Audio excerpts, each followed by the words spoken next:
各位觀眾朋友，大家好，歡迎嚟到六環彩賽馬頻道，我係靚女主持陸寶掌。今日着到成個飲樣，要同大家介紹一場極為精彩嘅4月30日快活谷夜馬盛宴。呢盛宴就好似一場豐盛嘅美食之旅。首先，我哋嚟睇下前賽嘅兩款田雞頭盤，分別有第一場嘅8號紅中烈馬，就好似一道精心烹製開胃小菜，充滿活力與激情。一上場就會以其矯健身姿吸引住大家嘅目光，為呢一晚盛宴拉開序幕。緊接住第二場8號皇仁福星，亦如上一道前賽中嘅精緻小品，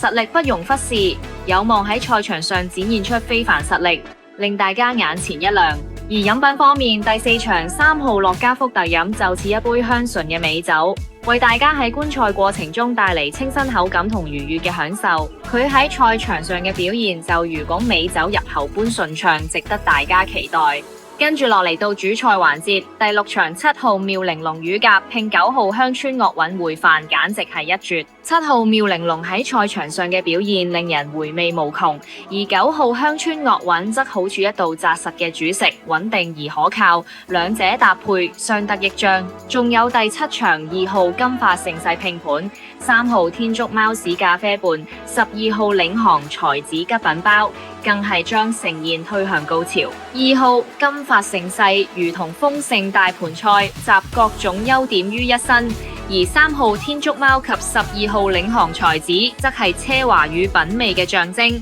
喺賽場上，佢哋3匹馬定會如呢啲美食組合咁，散發出獨特嘅魅力，帶俾大家驚喜。總之，4月30日快活谷夜馬盛宴，保證大家食到滿載而歸，唔單止能夠欣賞到精彩刺激嘅賽馬，更能夠喺心中留低如同品嘗咗一頓美味大餐金嘅美好回憶。今期節目就推介嚟到呢度啦，唔該晒大家收睇。